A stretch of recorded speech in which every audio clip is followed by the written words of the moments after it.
Hello friend, welcome back. ඉතින් අද tutorial video එකක් අරගෙන ආවා. අද වීඩියෝ එක through මම ඔයාලට කියලා දෙනවා කොහොමද මිහිරාන්ගේ මා දෙපාරක් සින්දුව අපේ බටන් අලාවෙන් ප්ලේ කරන්න කියලා. ඉතින් අද මේ වීඩියෝ එක ඉවරෙද්දී ඔයගොල්ලෝ ඉගෙන ගන්නවා කොහොමද මේ සින්දුව ඔයාලගේ බටන් අලාවෙන් ප්ලේ කරන්න කියලා කෝරස් පාර්ට් එක. හරිද? ඉතින් ඔයාලා මගේ channel එකට අලුත් නම් subscribe කරන්න අමතක කරන්න එපා. තව මේ වගේ වීඩියෝස් ලබා ගන්න. නොටේෂන් එක ගැන කතා කරනවා නම් මේක බොහොම easy නොටේෂන් එකක් තියෙන්නේ.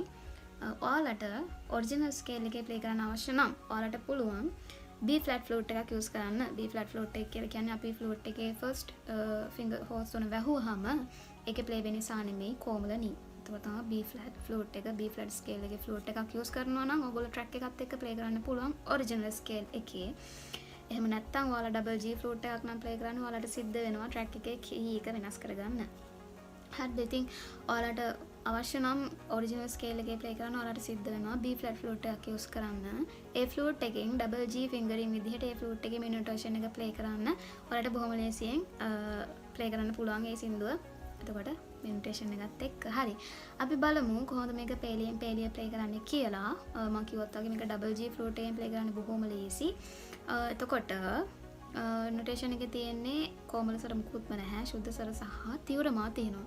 තීව්‍රමා අපි දන්නවා flute එකේ double G flute එකේ ඔක්කොම finger holes open කරාම අපි play කරන්නේ තීව්‍රමා. ඉතින් මේක බොහොම ලේසි notation එකක් ඔයාලට follow කරන්න පුළුවන්. හරි අපි පේලියෙන් පේලිය බලමු කොහොමද මේක play කරන්නේ කියලා. පළවෙනි පේලිය එන්නේ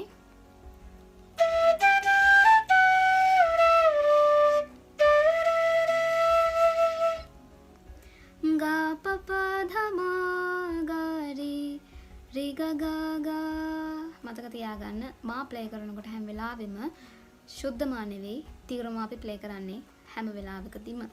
ආයමත් අපි බලමු පළවෙනි පේලිය ගා පප ධමා ගාරි රි ග ග ග.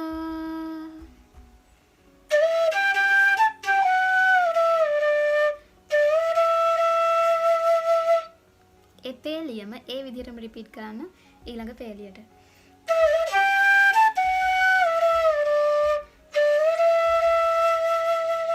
හරිම ලේසි. පළවෙනි ලයින් එකමයි සෙකන්ඩ් ලයින් එකටත් එන්නේ.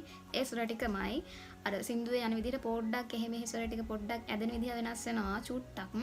ඒක හොඳට සින්දුව අහලා ඒ විදිහට ෆලෝ කරන්න මේ නෝට්ස් ටිකමයි.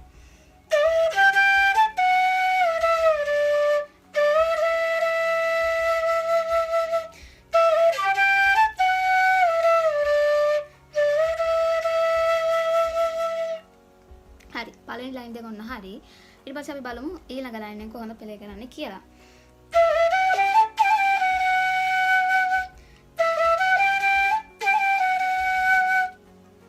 ගගම පද පා මම ගගම පද පා මම එකම ස්වර ටික දෙපාරම ප්ලේ කරන්නේ.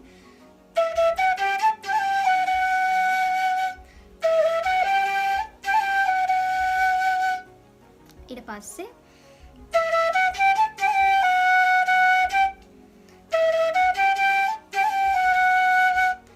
ගගම පද පා මම මප ගගම පද පා මම. හරිම ලේසි. තා පාරක් බලන්න.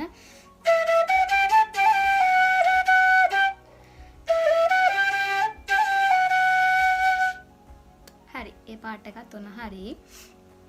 ඊට පස්සේ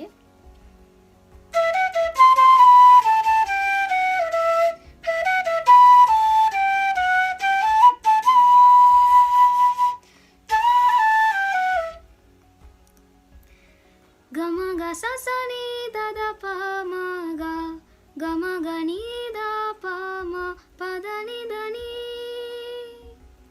නීදා පමග. ආයමත් ගම ගසසනි දද පාමග ගම ගනී දා පාම පදනි දනි නීදා පමග.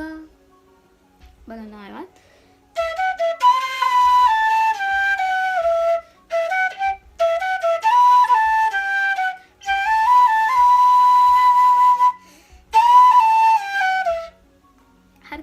ඊට පස්සේ ඊළඟ ලයින් එක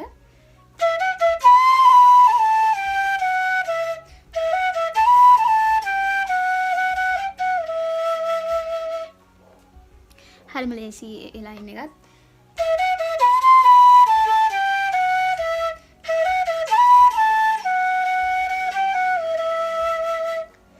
ගම ගස නී දද පමග ගම ගනී ද මම පමග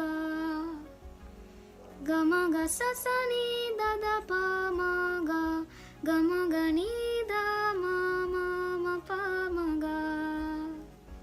ඒ පේලි දෙකම ඒ විදිහටම ඊළඟ පේලි දෙකට රිපීට් කරන්න තමයි තියෙන්නේ.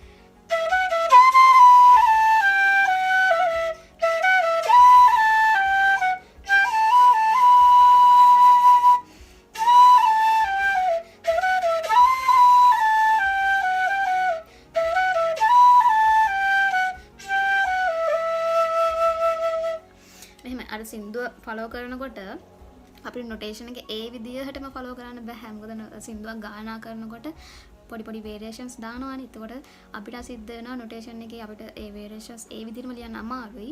ඉතින් සින්දුව හොඳට අහලා ඒ වේරියේෂන්ස් ඒ විදිහට ගන්න try කරන්න ඕනේ. අපිට නොටේෂන් එක ලියද්දී මේ වේරියේෂන් එක මේ විදිහට කියලා ලියන්න අමාරුයි. ඉතින් ඔයාලට කරන්න තියෙන්නේ හොඳට සින්දුව අහන්න. සින්දුව අහන ගමන් මේ නොටේෂන් එක ෆලෝ කරන්න. ප්ලේ කරන්න try කරන්න. හරිද? ඉතින් දැන් ඔන්නවා දන්නවා කොහොමද මා දෙපාරක් සින්දුවේ කෝරස් පාර්ට් එක අපේ ෆ්ලූට් එකෙන් ප්ලේ කරන්න කියලා. වීඩියෝ එක හොඳ නම් ලයික් කරන්න අමතක කරන්න එපා. සහ තව ටියුටෝරියල් වීඩියෝස් ලබා ගන්න channel එක subscribe කරන්න අමතක කරන්නත් එපා. අපි තව ටියුටෝරියල් වීඩියෝ එකකින් හම්බෙමු. එතකන් keep playing, keep practicing. Thank you for watching. Bye bye.